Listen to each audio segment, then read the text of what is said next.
Et salut à tous, on se retrouve aujourd'hui pour parler un peu de chill, parce que ça va vraiment pas être une grosse critique, c'est vraiment une critique chill pour un fait chill, qui est Wish, le dernier Disney, que du coup je suis évidemment allé voir, parce que ici on aime beaucoup Disney, même si c'est vrai que ils prennent pas les bonnes décisions, surtout en ce moment. Mais Wish, on va quand même en parler.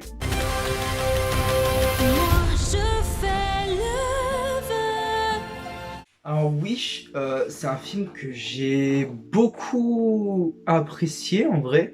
Surtout que je m'attendais pas à grand chose parce que je trouvais que les bandes annonces, malgré que elles n'étaient pas non plus nulles, ne vendaient pas quelque chose de vraiment d'extravagant. Et en fait, j'ai été assez surpris par le film. C'est simple et efficace. C'est sans prise de tête, mais voilà, c'est du Disney comme on aime, c'est mignon, de la tendresse et tout. Ce qu'on aime, quoi. Il y a de la chanson, les chansons sont plutôt bonnes, notamment une qu'on peut entendre dans la bande-annonce. Et oui, globalement, je trouve que c'est quand même un assez bon film. J'ai vu beaucoup de gens critiquer l'animation. Honnêtement, je trouve qu'elle est loin d'être mauvaise. Alors, si on est sur le plan de l'évolution dans l'animation, non, c'est évident que là, c'est pas bon. Mais elle est très... Enfin, c'est très bon sur ce plan-là. Niveau de l'animation, j'ai vu des gens qui disaient que c'était mauvais, alors que c'est plutôt bon. Mais effectivement, si on prend ce plan de révolution d'animation, clairement pas. On sent qu'ils ont voulu un peu suivre la ligne du 3D effet 2D, mais ça rend pas aussi bien qu'un Spider-Man Into ou Across the Spider-Verse, qu'un Mitchell contre les machines. D'ailleurs, excellent, si je m'allais le voir, je trouve qu'il est un peu trop sous-côté. Et un Chapeauté 2. Clairement pas. Mais ça fait le taf. J'étais pas en mode ah ouais, animation saccadée et tout pendant le film. Non, j'ai passé un très très bon moment. Après, au niveau des personnages, moi je trouve que le personnage d'Asha, il est assez attachant. Voilà, comme ses potes, enfin c'est comme sa famille avec sa mère et son grand-père. C'est voilà, enfin il y a vraiment de l'amour, il y a de la tendresse. C'est des bons personnages, c'est pas des personnages masterclass, mais c'est des bons personnages. J'ai apprécié suivre leur quête pendant le film, ça m'a fait plaisir. Après il y a peut-être des personnages qui déçoivent un peu plus, mais c'est pas les plus importants. Je pense notamment à la chèvre, Valentino. Voilà, c'est un comic relief, mais on s'y attendait. Il fait rien d'important dans le film, c'était évident. Et c'est pas grave, il y a rien de grave. Pareil, King Magnifico, c'est un personnage, c'est pas le plus grand méchant de l'histoire de l'animation, loin de là, mais il a un certain charisme, il inspire quand même quelque chose. Puis voilà, même ce moment où il est à la fin contre tous les habitants, il y a quand même cette idée d'union entre tous les habitants de Rosas. Et voilà, enfin c'est beau. Enfin, en tout cas, je vais voir un Disney pour voir ce genre de choses. Je m'attends pas à des retournements de situation de ouf et tout. C'est déjà arrivé dans l'histoire de Disney, évidemment.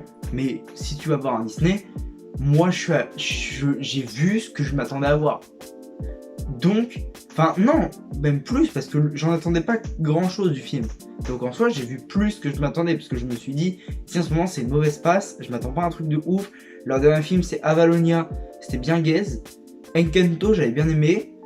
Mais oui, on n'est plus à l'époque, dans les années 2010, où là il y avait quand même un prime assez haut, où ils ont enchaîné des très bons films. Mais oui, après, moi voilà, je suis pas déçu par le film. On va aussi parler un peu des références parce que c'est le film des 100 ans. Donc il y a beaucoup de références, hein, et j'ai vu des gens qui gueulaient en mode ouais, Disney, faut qu'ils arrêtent l'autoréférence. Alors, si on parle dans le cadre par exemple de Ralph 2.0, où il y avait clairement tout ce passage avec Vanellope qui est dans l'appli Disney et tout, ok, là je suis d'accord que c'était de l'autoréférence au max et qui était beaucoup trop abusive. Où genre ils ont montré toutes leurs licences, donc ils avaient, on a Pixar, on a Marvel, on a Star Wars et tout. Regardez, puis comme c'est sur internet, regardez, Disney s'est répandu partout et tout, parce que tout le monde nous connaît, on est incroyable. Là pour le coup j'étais d'accord pour dire, par exemple, si tu prends le cas du coup de Ralph 2.0, c'est totalement abusif. Là les références, il y en a certaines, je suis désolé, elles sont assez subtiles à avoir. Puis les gars, c'est le film des 100 ans, c'est normal que... Enfin, c'est les 100 ans de Disney, logique qu'ils se fassent des références. Ça paraît évident. Et du coup, je vais faire une petite liste des références quand même que j'ai notées.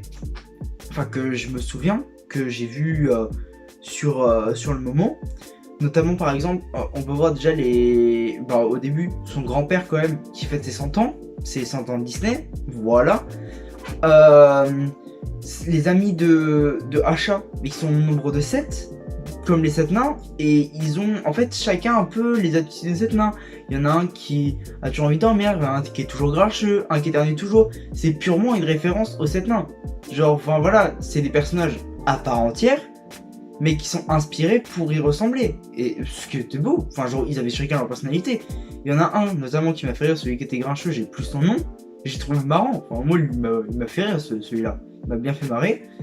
Pareil, quand King Magnifico, il est en train de faire de la magie maléfique, déjà la scène c'est un pur parallèle avec la scène dans Blanche-Neige, quand la reine prépare la pomme pour Blanche-Neige, et d'ailleurs, la pomme est sur son bureau, cachée à un endroit. J'ai réussi à la voir. Je me suis dit, voilà, c'est une rêve évidente. Il y a également Peter Pan, qu'on peut voir dans un des rêves qui tient dans sa main, puis même à la fin, où il est clairement habillé, un bouc habillé comme Peter Pan, et qui s'appelle Peter. Voilà, c'est des petits rêves comme ça.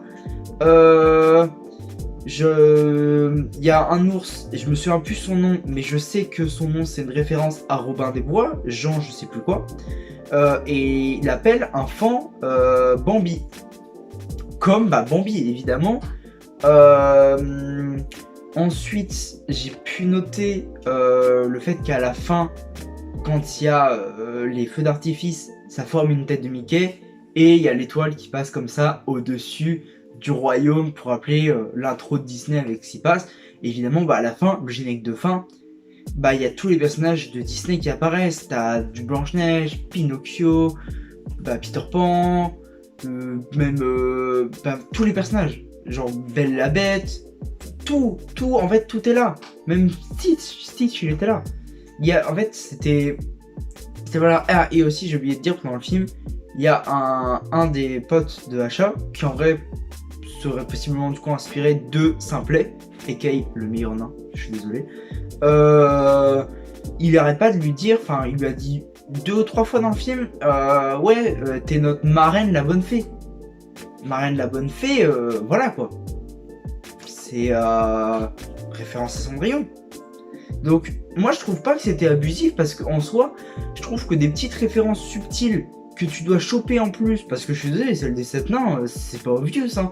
Moi je suis sorti, j'étais avec ma mère pour aller voir le film, parce qu'elle voulait également aller le voir, et je lui ai dit, moi je trouve qu'il y avait énormément de références, j'en ai parlé, c'est vrai qu'elle avait dit, ah c'est vrai que les 7 nains, j'y avais pas pensé et tout, donc c'est pas abusif, donc je comprends pas pourquoi les gens s'énervent autant. Voilà, moi je trouve que les gens, je dirais vraiment que le film est sous-coté, parce que j'ai vu des retours et les gens disaient, ouais les gars c'est bien, mais c'est pas non plus génial, c'est pas incroyable, on n'est pas sur un banger absolu, mais vous allez voir un Disney, genre oui c'est pas au niveau par exemple, genre je préfère largement C'est la grenouille, Réponse, si on reste dans le film de Brandes, même si on préférait Disney of All Time, ça restera toujours les nouveaux héros. Mais c'est quand même plaisant. Enfin, genre, le film, il dure 1h45. On va dire 1h30 sans les crédits. Je suis désolé, c'est 1h30 très chill. Moi, le temps, je l'ai pas voulu passer et tout. C'était très bien, quoi. Genre, honnêtement, le film, en soi, je peux que le recommander. Sauf si vous détestez Disney de base. Bon, là, clairement. De toute façon, Disney, t'aimes ou t'aimes pas. Hein. Si t'aimes pas, ça sert à rien d'aller voir. Mais si t'aimes bien les films chill, qui sont tranquilles, avec de la bienveillance, où tout est bien et qui finit bien, parce qu'évidemment, c'est un Disney, donc il y a toujours tout est bien qui finit bien. Mais Mais tu vois, genre, c'est... Tu vas voir Disney, tu sais à quoi t'attendre, quoi. Voilà, c'est pas... Donc, oui, moi, pour ceux qui aiment bien ce genre de film, je peux que le conseiller. Et je peux vous dire que j'ai passé un assez bon moment devant, quoi. Ouais, honnêtement, je le dis, j'ai passé un bon moment. Donc voilà, c'était ma petite critique de Wish. Petite critique sans prise de tête. Pas très long. En fait, je sais pas combien de temps elle fera la vidéo, honnêtement. On verra bien. Je vais vous laisser ici, les gars. N'hésitez pas à me suivre déjà sur YouTube et à me suivre sur mes réseaux, donc Insta et TikTok, qui seront en lien dans la description.